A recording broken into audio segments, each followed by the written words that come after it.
I need space to explore my options, she said casually. So I gave her all the space and vanished without a trace.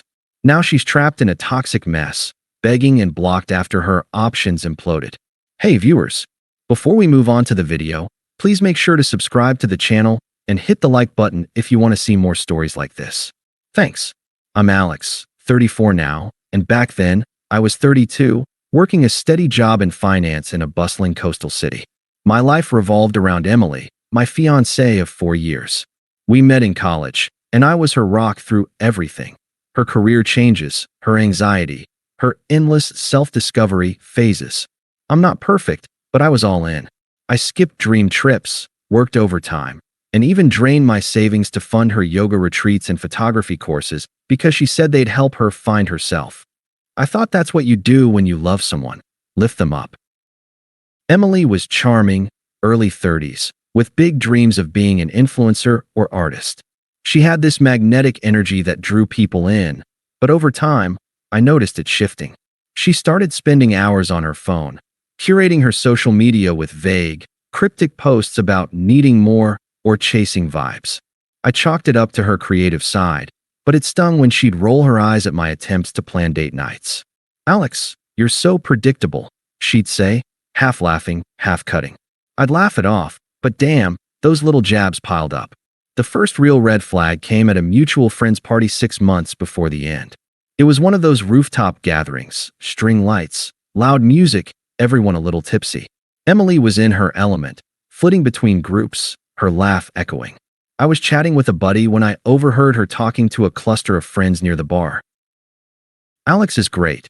Don't get me wrong," she said, her voice carrying just enough for me to catch it. "But I need someone who matches my energy, you know? Someone who's out there, living life." She was leaning close to some guy, tall, tattoos, the kind of dude who'd post shirtless gym selfies. Her hand brushed his arm as she laughed. I froze, beer halfway to my mouth. Did she just say that? In front of everyone? My buddy, Mike, gave me a look like, "You okay, man?" I nodded, but my chest tightened. I watched her flirt for the next hour, nothing blatant, but the kind of subtle stuff that screams disrespect. Lingering touches, private jokes, ignoring me across the room. When I asked her about it later, she brushed it off. "God, Alex, I was just having fun. Don't be so insecure." Her words echoed in my head for weeks. I started noticing more. Her phone always face down, late-night texts she'd dismiss as work stuff. New followers on her socials, mostly guys with that same vibe she was chasing.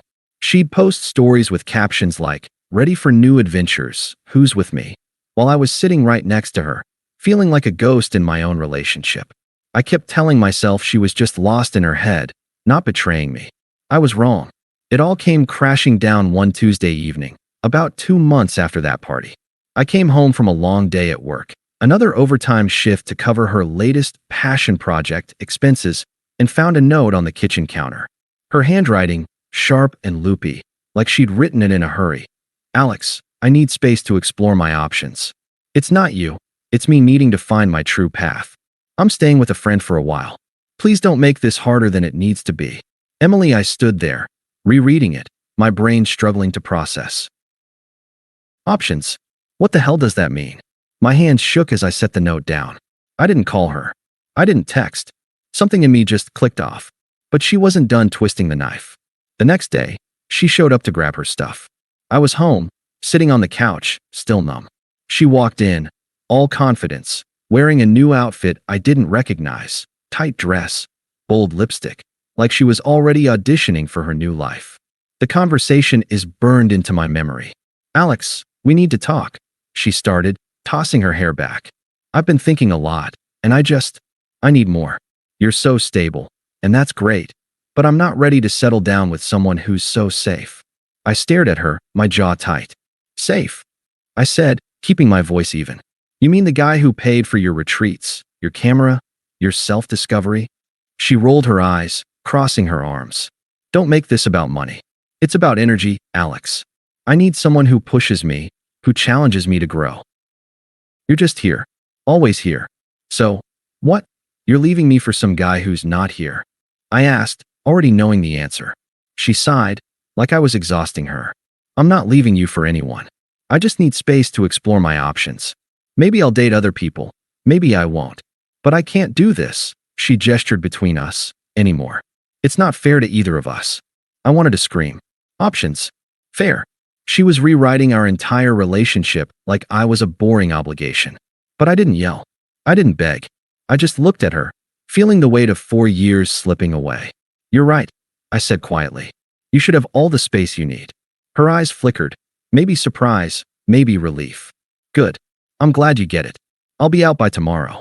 Let's keep this civil, okay?" "Civil," I repeated, nodding. "Sure." She grabbed a suitcase, already half-packed, and left without another word. I sat there for hours, staring at the note. I need space to explore my options. It wasn't just a breakup. It was a dismissal, like I was a job she'd outgrown. I could have called her out, demanded answers about the guy she was clearly already talking to. But something told me to let it go. That night, I made a decision. I contacted my boss about a job transfer I'd been offered months earlier, a promotion to a new city, one I'd turned down because Emily didn't want to move. I emailed him at 2 a.m. "I'm in. When can I start?" By the end of the week, I'd signed the papers, packed my essentials, and arranged to break our lease. I didn't tell Emily. I didn't tell anyone except Mike, who swore to keep it quiet. I vanished. No forwarding address, no social media updates, just a clean break. If she wanted space, I'd give her the whole damn universe. The first few weeks after I moved were a blur. I landed in this smaller, quieter city up north. Think rainy days, cozy cafes, and a fresh start. My new job was demanding, which was perfect. It kept my mind off the what-ifs. But nights were rough. I'd lie awake, replaying flashbacks of our life together. Like the time I surprised her with tickets to that art exhibit she raved about, only for her to cancel last minute for a girls' night. Or when I worked double shifts to buy her that high-end camera, and she used it to photograph her new adventures without me. Why did I give so much? Was I just a stepping stone? Confusion hit hard. I questioned everything, my stability, my energy, whatever that meant. Friends back home texted, asking if I was okay, but I kept it vague. Needed a change. Mike was my only lifeline. He'd update me sparingly on Emily. At first, nothing dramatic. She was posting more, stories of nights out, cryptic quotes about freedom and growth. She's thriving, I thought bitterly. While I'm here, piecing myself together. But I didn't lash out. Instead, I channeled it. I hit the gym, picked up hiking, stuff I'd put off for her. I even started a side hustle, consulting for small businesses, something she'd always dismissed as too corporate. Slowly, the vulnerability faded. This isn't about her anymore, I'd tell myself. It's about me. About 3 months in, Mike dropped the first hint of karma. "Dude, Emily's been asking about you. Says she tried texting, but your number's changed." I'd blocked her old number and switched carriers for good measure. I didn't respond to her attempts. There weren't many at first. But Mike mentioned her exploring wasn't going great. She'd jumped into dating apps, hooked up with a few guys, but they were flakes. One ghosted her after a weekend trip she paid for. Another borrowed money for his startup and vanished. Options, I thought with a grim smile. Looks like they're biting back. I didn't gloat. I focused on my arc. By 6 months, I'd made new friends, landed a big client, and felt free. But I did one subtle thing. Anonymous posts on forums about spotting red flags in partners. If they talk about needing space to explore options while you're funding their dreams, run. No names, just patterns. It was my quiet way of processing, maybe warning others. Little did I know, it would circle back. The unfairness lingered, though. She discarded me casually, and I was left with the silence. But that silence became my strength. I sat with the betrayal, let it breathe, and emerged clearer. She's not my story anymore. By the 1-year mark, things escalated. Mike filled me in. Emily's options had turned toxic. The first serious guy after me was this charismatic traveler type. Met on an app, all wanderlust and promises. They moved fast. She posted about their adventures. But he was unstable, jealous rages, controlling her socials. It ended when he drained her savings on a joint investment that flopped, leaving her in debt. She tried another, a musician who seemed exciting, but he ghosted after she loaned him gear. Her post shifted from triumphant to vague pleas for positive vibes. Then the reaches started. Since I was off-grid, she got creative.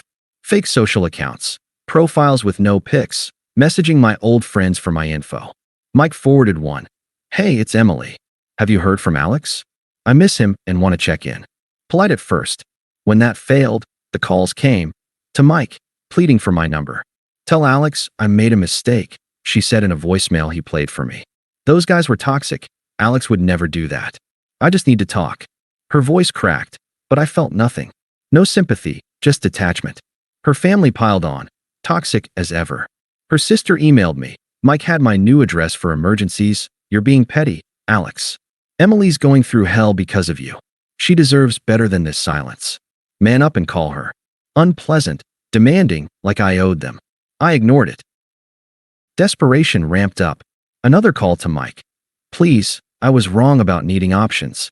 Alex was the real deal. These guys used me. Abusive liars. I see it now." She was unraveling. Lost her part-time gig from the stress. Isolated as friends tired of her drama. Mutuals stopped defending her when the truth leaked. She'd been cheating emotionally before the note. One night, she found my new social. I'd started a low-key profile for work. A DM. "Alex found you. We need to meet. I regret everything. Let's fix this." I blocked without replying. Her next, from a burner account, angrier. "How dare you ignore me? After all we had. You're cold-hearted." True colors shining. Smug to desperate to furious. It was satisfying, but earned.